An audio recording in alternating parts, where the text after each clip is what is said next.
देखिए, अगर बेटी ससुराल में बिना कारण के दुखी हो तो मां की गलती है।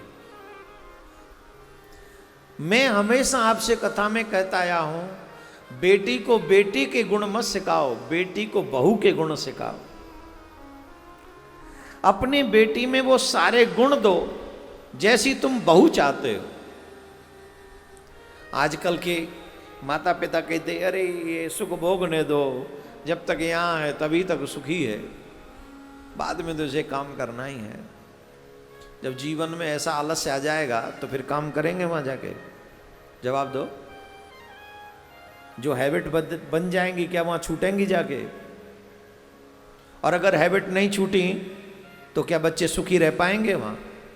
ये कितनी भी सासू मां कह ले मेरी बेटी है मेरी बेटी है, पर चाहिए तो बहू, बेटी नहीं चाहिए।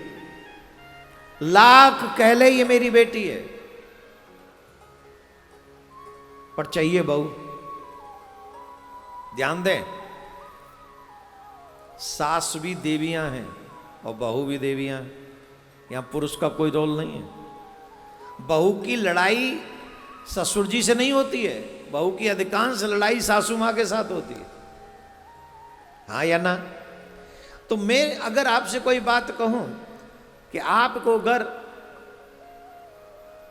अपनी बेटी को सुखी देखना है तो उसमें सारे वो गुण दो जो बहू में देखना चाहती हो आप, कि जिसके घर में भी वो जाए उसे परफेक्ट बहू मिले, उसे सिखाना न पड़े। और तब वो उसकी सास नहीं कह पाएगी तेरे माँ बाप ने तुझे कुछ सिखाया नहीं, सिखा के ही भेजा है।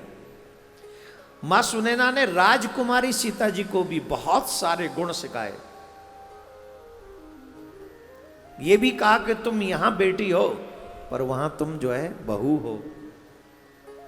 और एक और बात बताई, वहां कोई काम ऐसा मत करना जिसकी वजह से तुम्हारे पिता को सर नीचा करना पड़े। एक और बात ध्यान रखें, बेटा अगर बिगड़ जाए तो एक कुल में दाग लगता है, और बेटी के स्टेप इधर उधर हो जाए एक आध तो दो कुल बदनाम होते हैं। अच्छा करें तो दो कुलों का नाम होता है। एक, अरे फलाने की बेटी ने बड़ा अच्छा किया। दूसरा, अरे क्या बात है फलाने की बहू है, गजब कर दिया, गोल्ड मेडल लेके आई है। हो गया नाम दो कुलों का। याद कीजिए, जिस समय महाराज जनक सीता मैया से चित्रकूट में वनवास के समय मिले तो सीता जी को बलकल वस्त्र में देखकर जनक जी का रूह हृदय कांप उठा। लेकिन जनक जी ने यह नहीं कहा कि चल मेरे साथ, नहीं कहा। आज की बेटियों को इतना कष्ट नहीं हो सकता जितना सीता जी ने उठाया। लेकिन जनक जी क्या बोले सीता जी को देख के चित्रकूट में? पुत्री पवित्र किए कुल दो। हे पुत्री, तुमने दोनों कुल पवित्र कर दिए। मुझे गर्व है कि मेरी बेटी तुम हो। हर बेटी पर यह जिम्मेदारी है कि ससुराल में क्या समाज में उसके पिता को सर न झुकाना पड़े उसकी वजह से। ये बेटे के, अरे देखो भाई एक बात समझो, बेटे और बेटी सिर्फ संपत्ति के लिए नहीं होते। अगर माँ बाप की जिम्मेदारी है तुम्हें पढ़ा लिखा कर अच्छा बनाने की, तो तुम्हारी भी जिम्मेदारी है पढ़ लिख के अपने माँ बाप के सम्मान को आगे बढ़ाने की। माँ बाप सर्वेंट नहीं है, हमारे नौकर नहीं है। ये बच्चों को समझना चाहिए। तुम सही माने में सही संतान तब कहलाओगे जो तुम्हारे कारण तुम्हारे मां बाप का सर ऊंचा हो। आज जनक जी चित्रकूट में कह रहे हैं कि बेटी तेरी वजह से हमारा कुल धन्य हो गया, दोनों कुलों का तूने नाम कर दिया।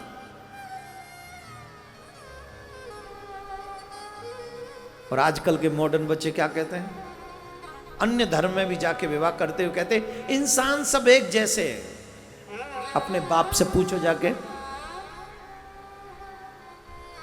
जब उनके मान सम्मान को कुचल कर आप जाते हो तब पूछो उस बाप से क्या बीतती है।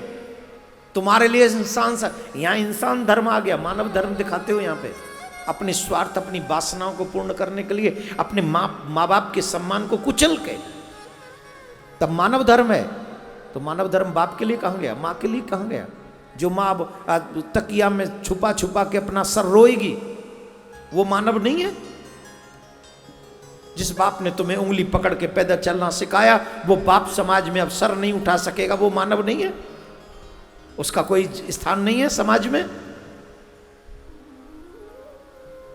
मैं युवाओं से कहना चाहूंगा किसी भी कारण से आप सेल्फिश मत बनिए, सिर्फ अपने बारे में मत सोचिए। बेटा हो या बेटी, माँ बाप का सम्मान बढ़ाने से ही सपूत कहलाते हैं। बेटा हो या बेटी, माँ बाप का सम्मान गिराने वाले सपूत नहीं होते, कपूत ही होते हैं। इसलिए रामचरितमानस पढ़ना चाहिए।